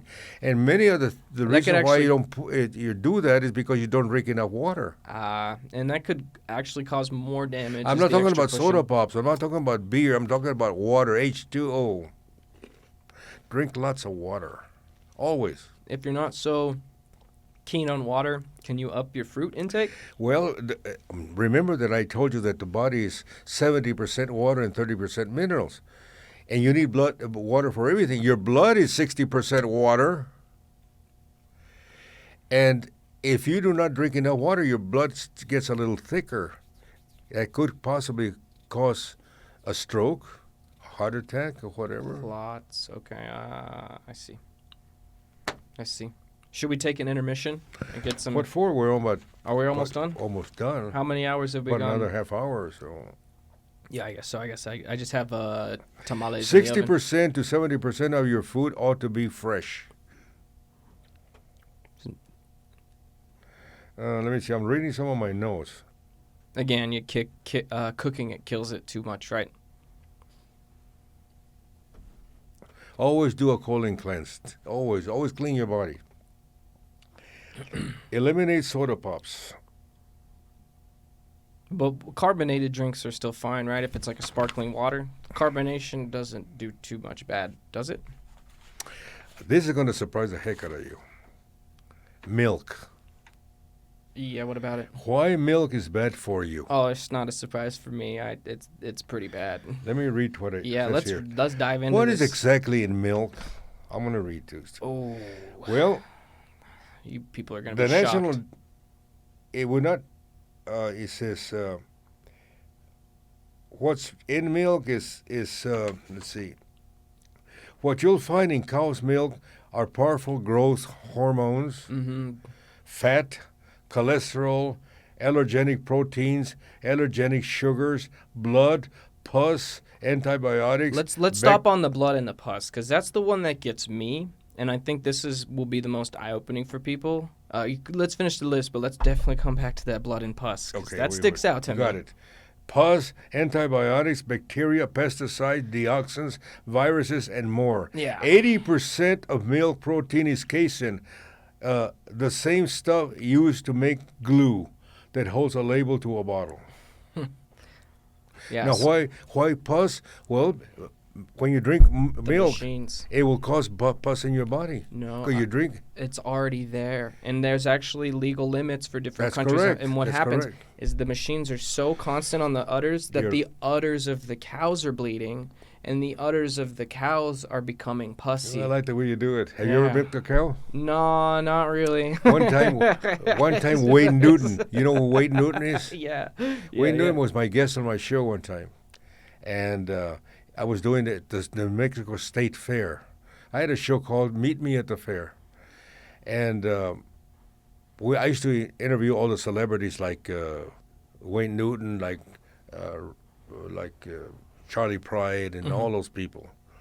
And one day, Wayne Newton came to see me, and they brought a cow for us to milk. And Wayne stood on the other side, and we started drinking. You drank it Milk straight and- from the milk- udder like yeah, Tom Green? we were milking the cow. Just like that? And then all of a sudden, Wayne did, and he squirted me. Oh, man. So I squirted him back. Jesus, and poor cow. We were squirting each other back and forth with this cow that we were milking. A lot of little anecdotes that I remember when I used to be Nice. on TV. That sounds like fun. It was. There's one little thing I'd like to look up, Cameron, please, and let's look up how many units of pus allowed in USA milk, and then we'll do a second tab. That's how many units of pus allowed in Brazilian dairy. There we go. FDA allows 750 million pus cells in every liter of milk. it's already in there because the cow's udders are so strained from constantly being milked that the pus and the blood from the actual udders is mixed. And there's so much that they had to set a limit on it. And that limit in FDA in the U.S. is 750 million. In Brazil, I think it's way worse. It's like 1.2 billion. It's not good. So every time you're drinking a cow's milk, that delicious whole milk or that Starbucks that loves to put it in there, you are drinking pus and you are drinking blood. And it's not just something that happens naturally. Cow milk was designed by nature for calves. If you're not a calf, Yeah. don't drink cow milk. Yeah. And on the notes of milks, the nut milks are not so great either. Almond milks, cashew milks, they just... I just have other ingredients that make it tasty, but still milk. What about coconut milk? Might that be the only one that's Coconut, probably... well, it's not milk. It's just the juice of the coconut. That's the coconut water, though. Yeah, it's a coconut water. But what about the white coconut milk they sell in the stores? Drink it. It's very healthy for you. Yeah, I love Yeah. coconut. I have a thing here. Ask yourself every single day, how many fruits and vegetables did you eat today? People say, oh my God, it's been a long time since I've eaten an apple or an orange or a papaya or whatever. Yeah. If you want life, eat life. Eat fresh vegetables. And if you Damn. want death, go ahead. Lots of meat. That's a And pretty you're eating bold, death. That's a bold perspective. We are what we eat. What we are, what we eat. Look at yourself. Are you healthy? You Not as owe much it as to I the could food be. that you are eating and your habits. Like you sleep when you're supposed to, your rhythm of sleep. I go to bed every night at 10 o'clock. And by 10:30, I'm fast asleep. The I get routine up at is good. 6, and I don't care if I stayed up late the night before. I could stay to 1 o'clock in the morning. The following morning, I get up at 6:30. It's a rhythm, it's there. You can alter the rhythm eventually, but if you skip 1 or 2 days, it doesn't matter. It's still there. Do you feel the rhythm is at its strongest when you're doing kind of what the sun does, going to bed when the sun goes down and waking up when actually, the sun comes up? you brought something very interesting. When the sun goes down, the body detects that the sun goes down, Or when and it goes far produce away. it will produce melatonin, and then the body starts to induce sleep. See, melatonin is very good for the body.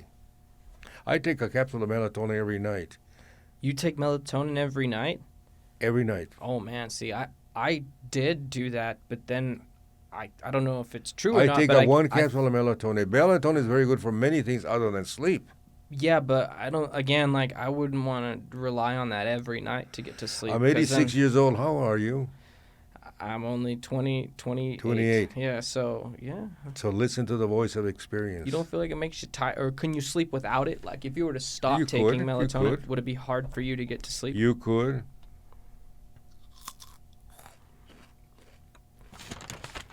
This is just my notes when I used to be an instructor, a medicine, naturopathic For medicine. anyone out there listening, get your supply food.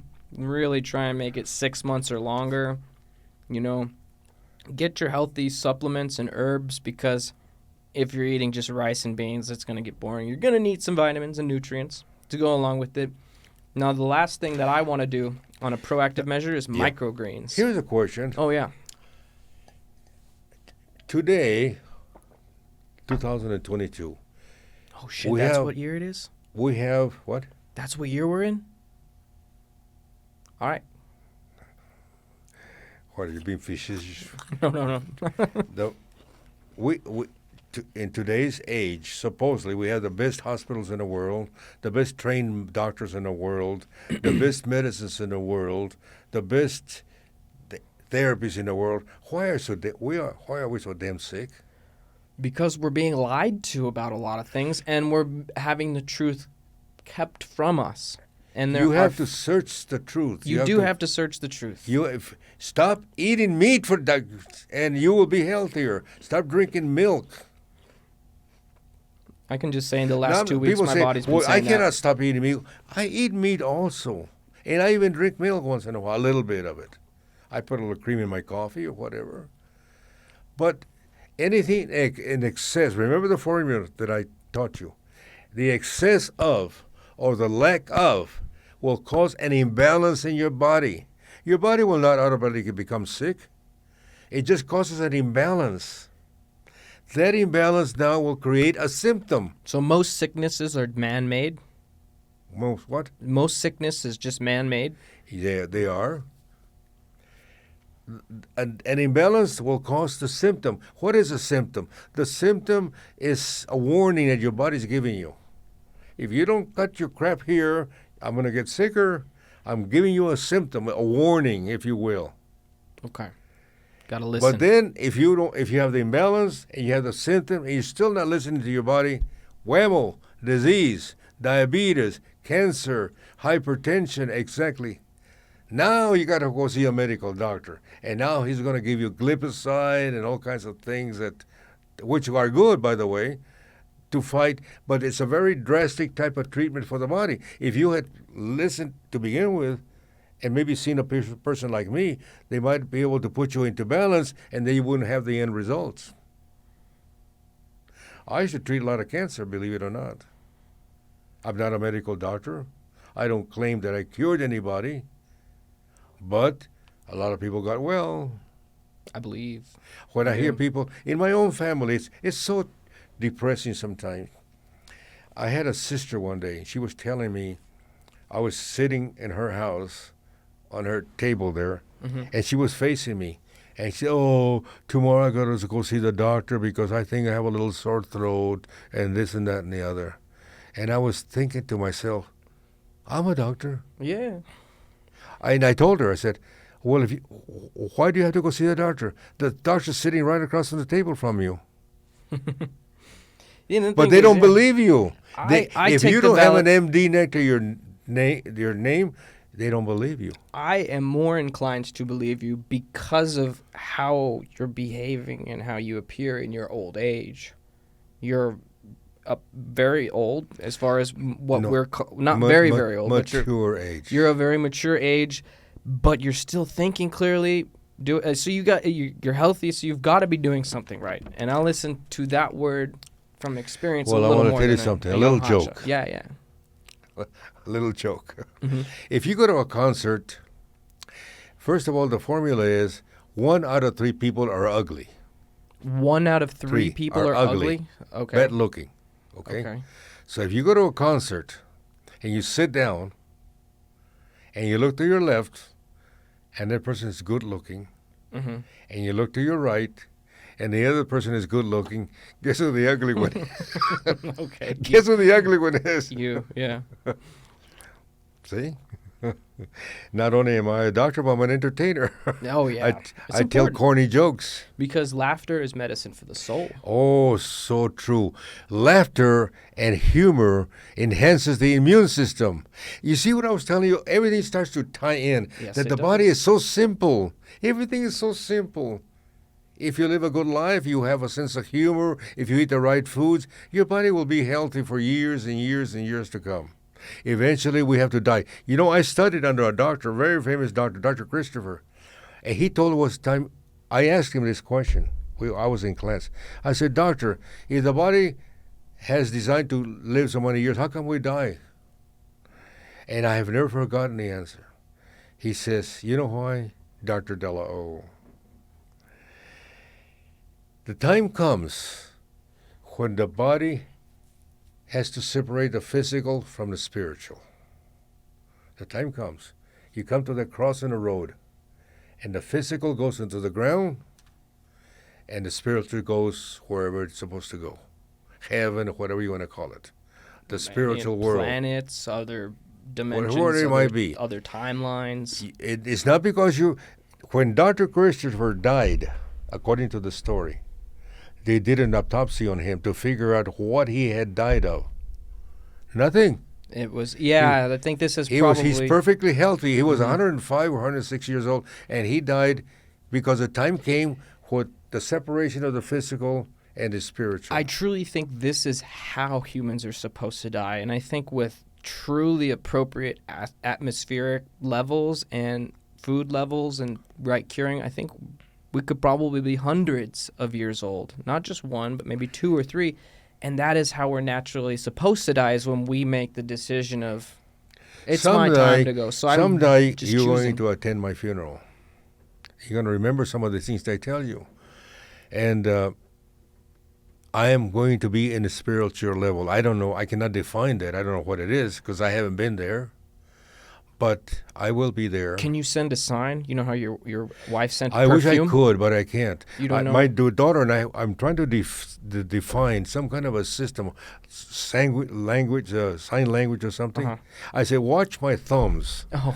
That's the only thing I can come up with. No, watch my thumbs, I said, and when I'm dying, because we're talking about my wife who passed away 5 years ago, and they say that when you go and you die, you see people that died before you that you love and they love you. So I said, watch my hand.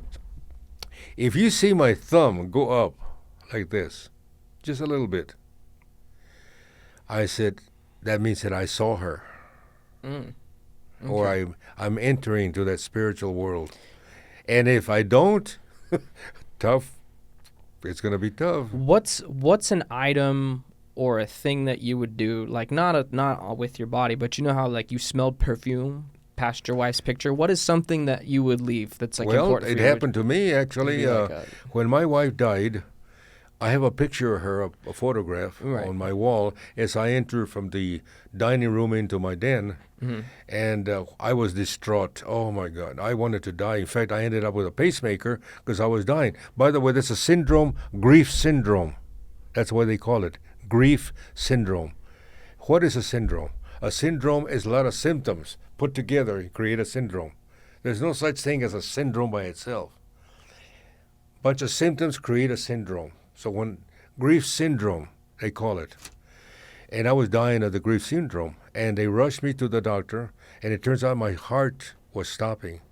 And I said, later on I asked the doctor, I said, what was wrong with me? He says, you were suffering from grief syndrome. Your thoughts create your reality. Your grief was so great that it was stopping your heart. And they had to put a pacemaker, or obviously I would have died that day. But anyway, as I walked from my dining room into my den, I think I told you this story before. Yeah. There was a photograph of my wife there. And one night, it was about maybe midnight or 11 o'clock. I couldn't sleep. I was pacing the house, this and that, the other, crying, and I was staying alone. Nobody was there with me. And as I walked from the dining room into the den, all of a sudden, a bunch of perfume hit my face like as if somebody had sprayed me like a bottle of Windex. I think it was her way of saying, hey, I made it. It's okay. Possible? I don't know, but the perfume hit me, and so where's this perfume coming?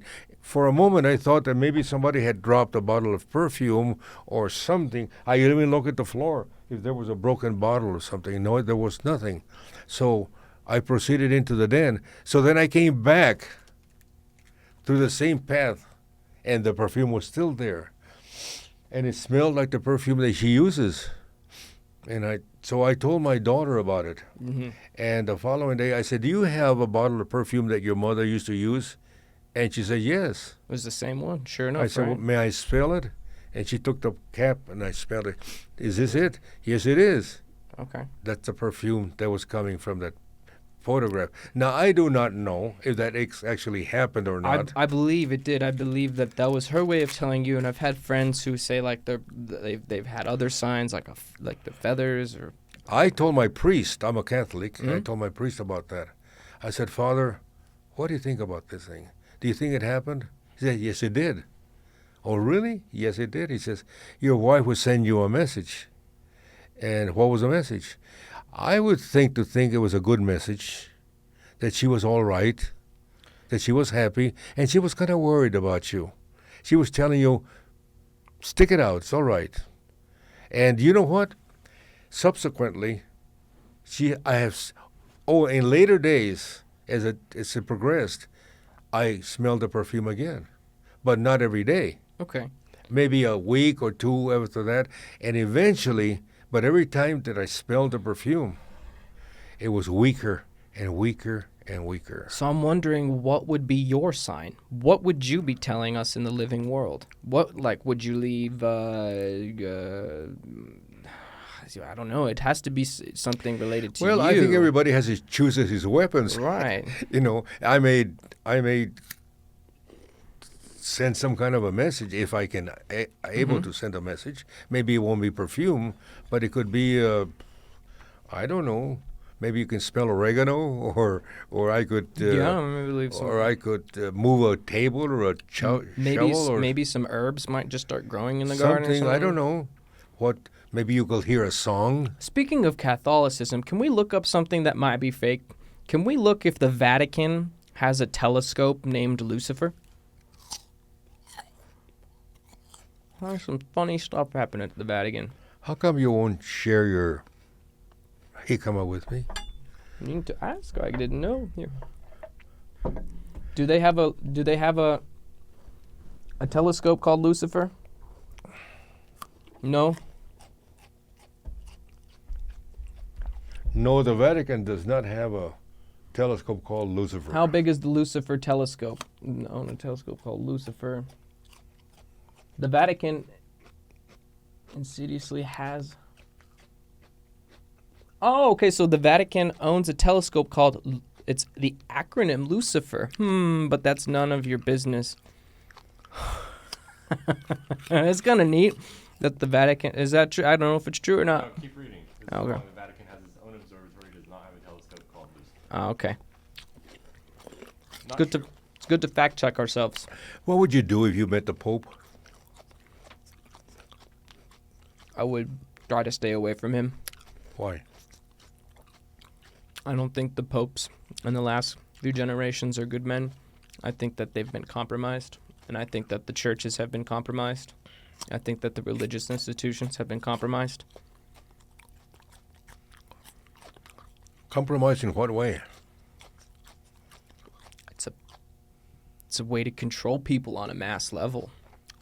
Everybody controls people. You control people. You Why does the control Vatican, me. why does the Vatican You even have a control me telescope? here. You tell me what time to get here, how long this program is, what the subject matter we're going to talk. That's a little bit of control. We all control people. There's been lots of scandals of Vatican priests, Let me tell you touching something, kids my and friend. stuff, so. Let me tell you something. And I'm not defending that per se. Please don't, because it's a problem in the Catholic community. May I speak? Yeah. Okay. Yeah. This world is made of imperfect people. We're all imperfect. You are imperfect. I'm imperfect. The doctor you go see is an imperfect. The Pope is imperfect. We're all imperfect people. So imperfect people will do imperfect things. So if the Pope was touching kids, would you still respect him because he's the Pope? I would not. I would stay away from him and if I had a chance, say, I'm pretty sure what you're doing is evil. Well, you don't know he's touching people. Is he? I don't know. Who knows? Either because you hear something, it's hearsay. In the court of law, that would not be acceptable. That's called hearsay. I can say things bad about you that could not be true. They may not be true. So just because you hear somebody doesn't mean it's true. Well, can we look up how many Catholic priests have been convicted? Oh, don't say that. Don't go there. No, because there's probably a Don't lot go of there. them. You know why? Because it's too many. Then we have to then find about preachers and then policemen And again, and then of course, and medical doctors and people like you and like me. We all do something wrong. but we don't all touch kids. Oh, There's something to do with elites. have you ever touched a girl below the age of 16, 15? When I was 15, Well, there you were. You were a child molester.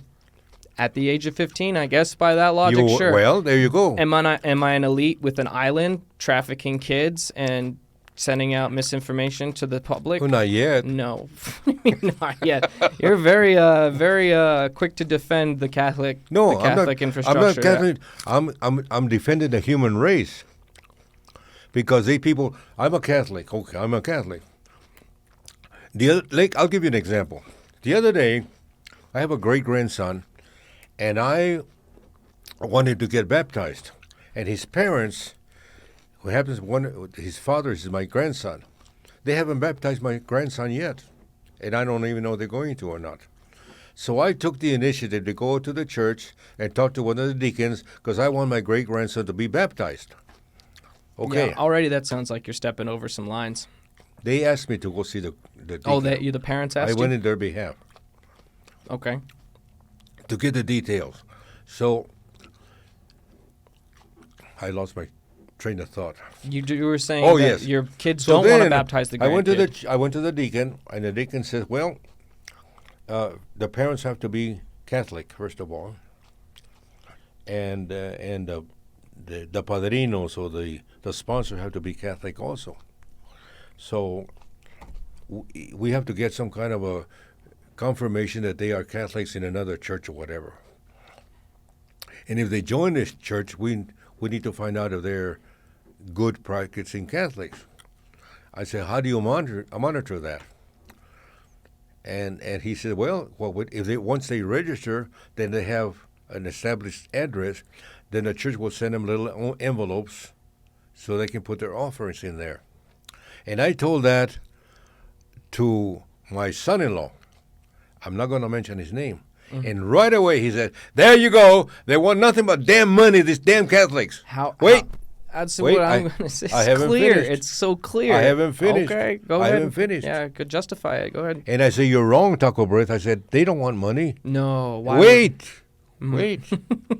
The only reason that they want you to turn the deacon told me, he says, "We don't care if you put money in the envelope. All we care is that you drop the envelope so we can keep track of that you belong. You're a good practicing Catholic. That's all Then you go to why church." are they asking for money instead of just a RSVP? They're not asking for money. They give you an envelope. If you want to put into it, you can. So, but if that's not important, why are they saying, by the way, you can... You see the disconnect? No, if the money's not important, then why ask for the money? It is. No, it's not money. You know what's important? The envelope. That's the only way they can keep that. Then you're participating in the Catholic practice. This doesn't seem very spiritually enlightening, does it? Well, it may not to you have or to anybody else. Is it really? But it seems to Let's just break it down. You have to mail a paper to a person of authority to get permission to be spiritually active in a group. Let's break that down. A person of authority does not give you permission to pursue spirituality. They only make us vote because they give us register. In order to vote, you have to register to vote, and they give you permission to vote. Spirituality and enlightenment is for an individual to come in direct contact with love and source. You're getting. You're being authorized to do a certain thing, and you don't need that. The only authority you do. No, the only authority you need is the Word of Christ through God, or the Word of God through Christ. Right? You don't need any authority. The Christ is the highest sense of authority. So if you're giving your path to anybody in between, you have created a false idol. You have created a false sense of authority. I think we all have access to read the literature, and we all have access to do our own prayers, and to say, okay, another human can dictate how spiritual I am. That's an institution of control. That's a power institution. Nobody can tell how spiritual you are. Well, they can't baptize their kid if they don't have the envelope and they don't give their address. They can. I can baptize a child myself. Do you know that if the priest won't baptize, I can baptize a child? That's what I'm saying. You're arguing my point now. That's my last resort. The freedom if they don't baptize that child, I may baptize a child myself. But if they don't want you to baptize a child... Well, if they say then no, it's not but your business. I talked to my grandson. He says, "Yeah, if that comes to that, to be baptized." He's not opposed to it. His mother, supposedly, I'm not sure. Maybe she is, maybe she isn't. I'm not accusing anybody. I don't understand why you need another human to give you permission to because you want to baptize him in the church. Now, if I go to the church has certain rules. If you went to the Baptist church or the Methodist church or the Mormon church or whatever church you went, they have certain rules. Did not Jesus get angry at the Pharisees for creating economic systems and for selling false idols in the churches? Did not Jesus throw the tables and said, "What are you doing to my church? These people are free to worship, and yet here you are charging them for these things and requiring them to sign papers." The church is not charging anything to baptize a child. Maybe they're not charging money, but again, seeking permission from a higher authoritative Well, the position. higher authority is a church. Now, if Why? you want to vote, the higher authority is your government. Authority is there to maintain power and control. Not necessarily. Then what else is authority there This for? is too wide of a statement.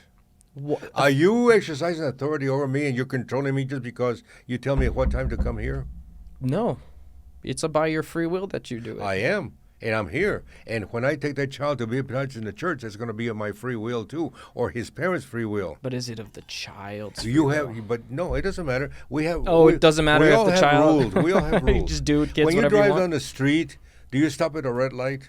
I will stop at a red light. Why don't you just go through? Because I understand if my light's red, there might be people going this way. And You're if, going to kill your and ass, if I aren't you? blast out, it could compromise us. If you But buy the- if I am in the middle of the night or at a dead part of the day and I can clearly see there are no cars anyway, I will absolutely stop at the red light and then choose to go. We have rules in everything. We have rules of health. I love that you bring every major spiritual argument down to a red light. I mean, it's like, Because that's a very simple thing to understand. but it's devaluing. It devalues the big things. You can't just say it's a red I was light. just Stop gonna at it. expand on it, but you won't let me. It bothers me. It's just like it's the people told you have to stop there, so you better Well, listen to the people. It bothers you because it hits you right between the eyes, doesn't it? No, it's just I think Do you that stop at the red light, yes or no? I will stop at a red light Why? because it's letting me know what might Because be somebody there. put a red light there and they say you stop, or you're going to get a ticket, or you're going to get killed. One of the Again, two. there's the authority. You're gonna get punished monetarily. Exactly. So, I don't do it for that. But you I do follow it it, for don't you? safety. and if you get a ticket, will you pay it? Okay, we've digressed to a red light argument again. This is just it's Oh, it's okay, silly. well, let me expand. We've gone over and over that you No, can no, break wait, the red wait, light wait. rule. Good looking fellow. Good. We have rules of health. Mm-hmm. We have rules of society. We have rules of spiritual rules. We have all kinds of rules. And that's how a society operates. Sure. And these rules were made by imperfect people. We So- are imperfect, all of us. So then the rules aren't perfect. Exactly. So it means we But it don't doesn't need to mean that listen we to can- everyone. But we still have to have them. We still have to have them. Yeah, Because then it would be called anarchy, and then everything would do whatever they would want to. They would shit in the sidewalks, and they would not stop at red lights, and they would jump at our passenger airplanes and all kinds of stupid things. We have an anarchy. A society doesn't work.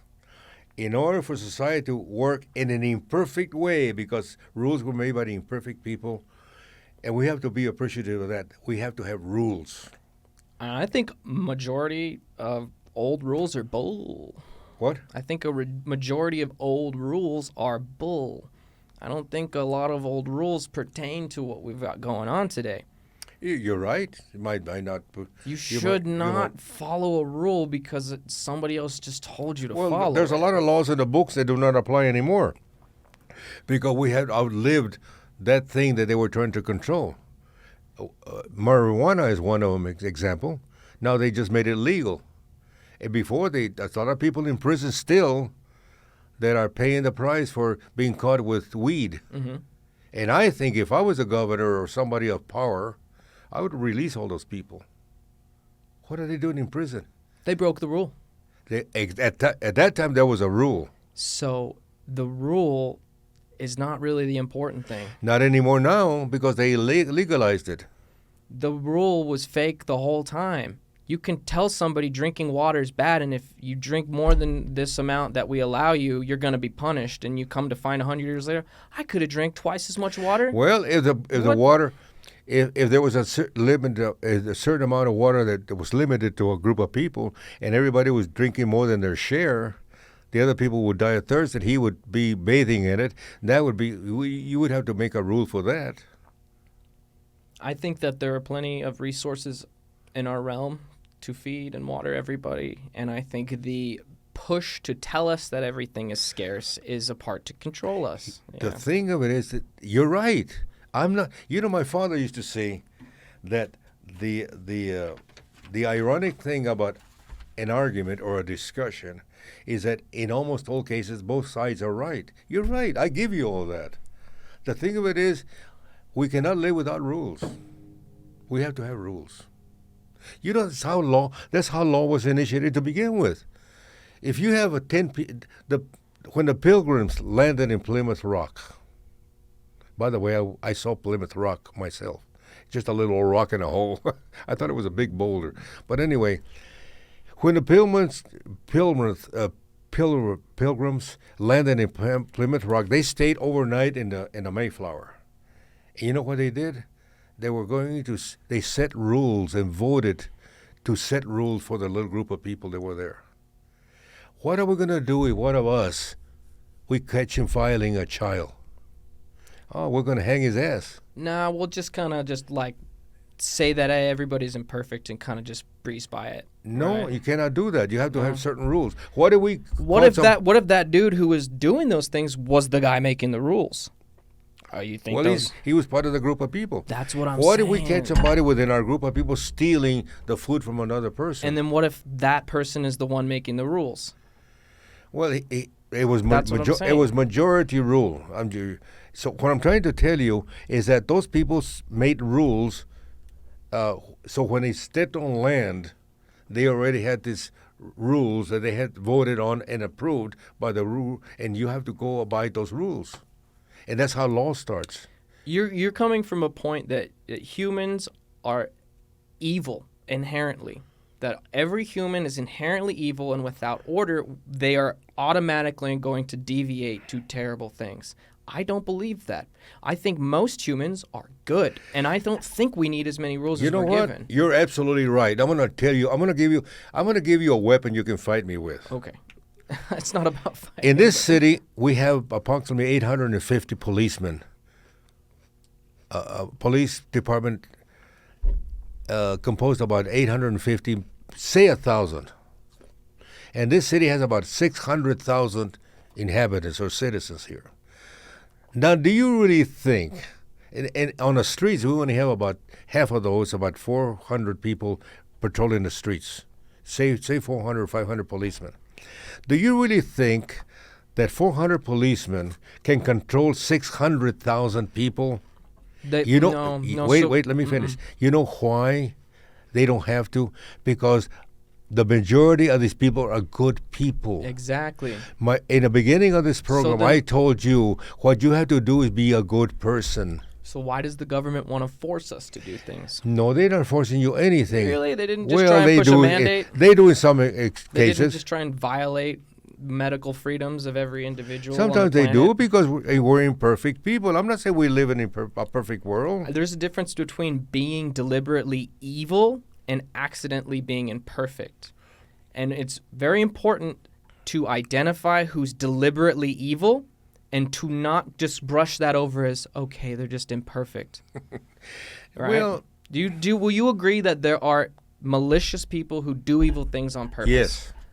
So we shall not try and just brush that off and say people aren't perfect. So, well. Well, it's a derivative of the whole argument. Not argument. I'm not arguing with you because I happen to agree with you in many of the points that you're making. I agree with you too. I'm just saying that the basic things that we're all imperfect, we're all sinners in the face of God. If you believe in God, if not, well then it doesn't matter. That's your will. Do you think we need to take accountability and responsibility for our own destinies, or do you think we should give our destinies up to the government? No. It's for you. You are the government. You are the government.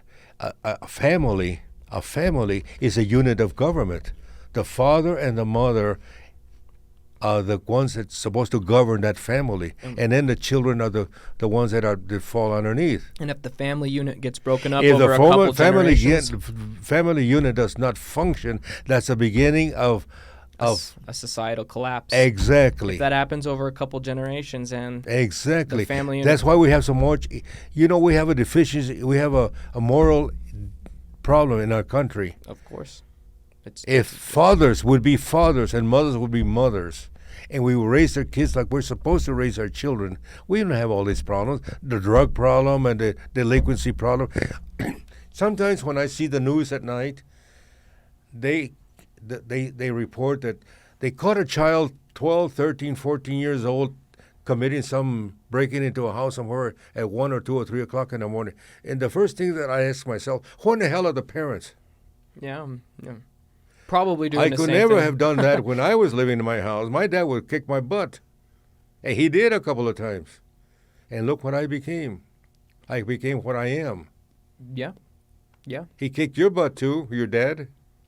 I mean, there was a little bit of that, not a whole lot, but Well, neither was with me. You didn't have to kick my butt every day. Just kick me once or twice, and I learned very quickly. I was never punched or anything Neither like was that. I. Yeah.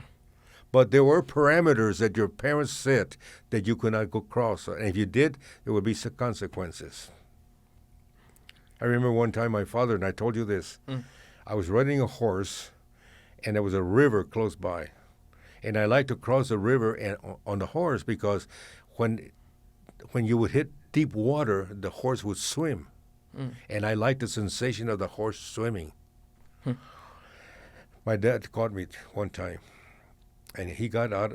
He made me get off of the horse, and he pulled his belt, and he gave me a good whipping. He probably saved my life. But Because if the horse goes down and you're tied to it, you well, go down too. I would have drowned Yeah. if I fall on a raging river. But this is a beautiful day. It is. We'll wrap up the episode. I love to be alive. I love to be. When I look in the mirror, I like myself. This is good. And that's the first sign that you're going wrong if you don't like yourself. I think that's a disease. I think it's a parasitic idea. I don't think it's a human idea to be self-destructive to that point. I really believe when a human gets to the point of self-destruction and wanting to hurt themselves, that's not actually them. I do think that's bad entity. How long am I going to stay here? We're done, huh? Everybody, have a great day. Oh, who are you? I am Tyler Delao, a.k.a. Little Teabags, also known as the Real Vanilla Bean. My uncle. Val de la O, and I'm just Val de la O. Yeah. And I used to have a show in Spanish that was nationally syndicated. I say that because once in a while the name will pop up and they say, well, wait a minute, I heard that name before. Yeah, my neighbors knew you. Yeah. Yesterday I was talking And to him. I go to restaurants once in a while, or places like that, and they say Val de la O is here. Really? Where? And there he is. And he's eating sopapillas or something. And it makes me happy that people recognize me because I'm just happy that whatever I did, what small little thing I did in life, had an effect on somebody. That's what I'm hoping to do here. I'm hoping if someone was like, I had joint And when pain. we do or- what we're doing here, these medicines, or not medicines, the natural supplements, whatever, I hope that people learn a little bit from us. We're not perfect. They help me. We're a couple of imperfect guys here. Sometimes we think we know it all and we don't. But what little we know, we want to share with other people. I agree. And if you like it, write to us. Let us know in some way did you listen to this podcast. And I'm Val de la O, that's Tyler de la O, and we'll see you next time. Have a great week. Take care of yourself. Goodbye. God bless.